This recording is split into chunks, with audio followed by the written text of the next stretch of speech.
Welcome to another day of Quality Quarantine. I'm Hillary Ferrer from Mama Bear Apologetics, and with me is Elizabeth Urbanowitz from Foundation Worldview. And Lindsey from Mama Bear Apologetics. And Amy's not with us today, but God bless her. She is being a host to some friends. But today we're going to talk about something that as we were all talking about this, we're like, wow, this is a lot more important. Oh, I've never thought of that. For Training Tuesday today, we're going to talk about the importance of first aid and how it used to be like people kind of knew what to do in case of emergencies. And so we've kind of lost that in the sense of, we just call somebody but at this point, who do we know to call? And so Lindsey, you said that you had never realized how important this was until you had kids. So tell some of your stories. Yeah, I mean, we all learn basic first aid when you're, growing up, like run out of the house if there's a fire and stop, drop, and roll. But I never really understood like how important it was to have a stocked medicine cabinet with Band-Aids and stuff. And we don't have the healing ointment that Lucy gets, and like, yes. I was thinking about that. It's not just let me pour some ointment on it and boom, you're better. Yeah. So we were living in Alabama for a summer for some military training, and my oldest, middle now, she tripped and fell and skinned her knee, and all the skin came off. And I didn't have anything in the car to take care of it. And so I was frantic, and we were throwing Kleenex on it and stuff, and because of that incident, we created something called the Thalia kit. And this goes everywhere with us. It's always stocked with what we need. Sometimes it's got seasonal things like eye drops or whatever in case we need it. And now that I have a 12-year-old, we keep some feminine products in there as well, just in case there's an emergency and that we weren't predicting. So one of the things we keep in is bacitracin ointment. Wait, what kind of ointment? I don't know. It's like it's for antibacterial. Antibacterial. Okay, so it's like Neosporin kind of. Yeah, kind of. Yeah. Okay. It's the white one. It's not the Neosporin one. We have a little bit of that as well. The other thing we realized when she fell is that we didn't have big Band-Aids, and I don't have any in here with me. They must be in the filing cabinet. But big Band-Aids. Yeah, we keep, because we're former foster family, we keep all of our medicines in a locked filing cabinet because it's required by state law to do that.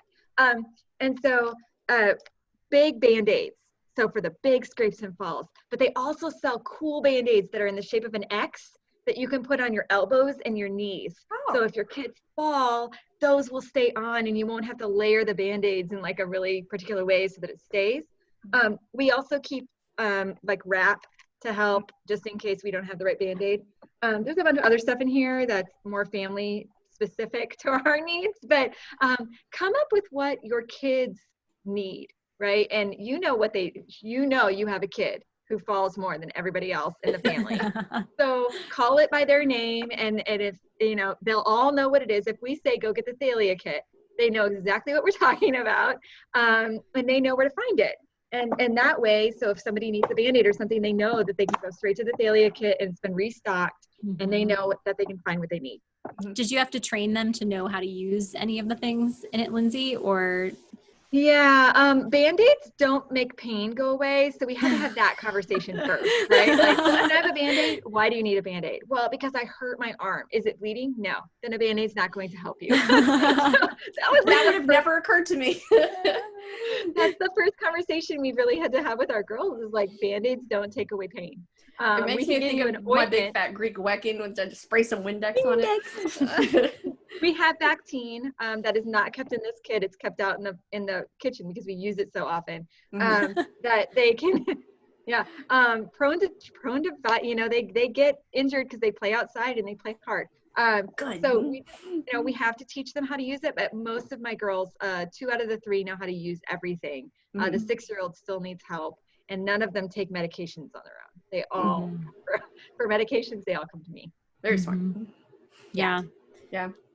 That's really important, just that our kids, know how to use those things. Cause I'm just thinking, so many things, like rubbing alcohol, like it's really good for the skin, but like it is not good, like to be ingested. So those things that we just have to train our kids, to know how to use and how to use well. Yep. Another thing I learned the hard way as a teacher, I had to have that same lesson too, that a Band-Aid does not make the pain go away. But sometimes when I was teaching, I was just like, fine, it's easier for you to get a Band-Aid than for me to have this explanation in the middle of a lesson. For the placebo. Yeah. Yep. Go get a Band-Aid. I even had one student whose parent at the beginning of the year bought me a 500 Band-Aid thing. And they were like, we're sorry, these are going to be needed. And so I just had like this kid of like 500 Band-Aids, and sure enough, their son went through the majority of those 500. Wow. But one thing that I learned the hard way that you have to, we really should talk to our kids about is what they can do in an emergency situation if an emergency happens to us, because we tend to think about us, being the ones who are administering help to our kids, where if something were to happen to us, would our kids know how to respond appropriately? It's actually, fortunately, it was a funny story because it all ended up fine, but it was field day and there were bouncy houses, and it was a really hot, humid May day, and I was playing basketball in one of the bouncy houses with some of my boys, and like we were playing like pretty intensely for third grade boys and a 20-something-year-old teacher. And then the coach blew the whistle for everybody to go on inside to the gymnasium, and so my boys and I were coming out of the bouncy house, and the next thing I knew, I was laying on the ground like looking up at the sky, and like my kids were around me being like, missed you, are you okay? And like it was totally fine, but there was nobody else around, except for my class. And I was like, wow, I really need to make sure I tell my students that like if anything happens to me, like one of these three kids needs to go and find the closest adult, because if I had had a seizure or an aneurysm or a heart attack, them standing over me, prodding me and shouting my name would not have been the right thing to do. So that's another really important thing to go through with our kids. Yeah. And I think that brings up a good point of, do they know who to call? And I think that Lindsey was talking about for when you were fostering, that there was a requirement to have somewhere posted, I have a list of it, of the important numbers. So stuff like poison control, which you've said you've called like 3 or 4 times. 911. Everyone's fine. Everyone's fine. Yes. Well, we just got to remember that when the kids are little, sometimes they find things and say, well, this looks like, icing, I should eat it. Non-emergency police, a trusted neighbor and a friend, someone that's nearby, mom and dad's number, because again, I think one of the greatest things that I've seen parents do when I go to the state fairs, they write their phone number in Sharpie on the kid's arm.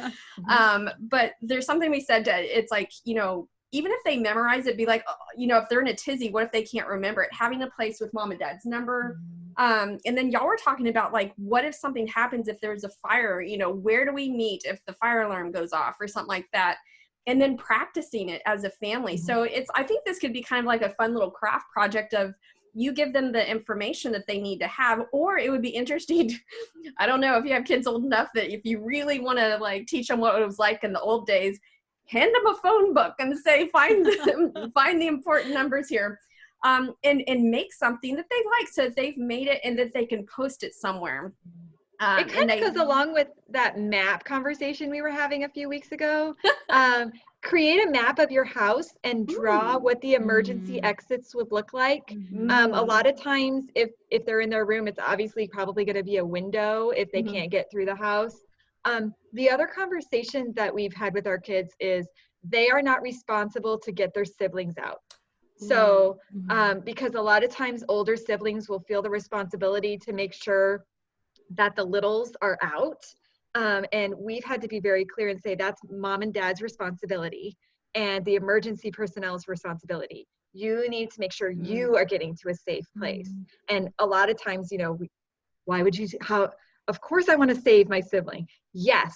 However, we need you to get out, and we will help so that we can count heads at wherever we're supposed to be meeting. It's a tough conversation because it's all hopefully theoretical and never has to be played out.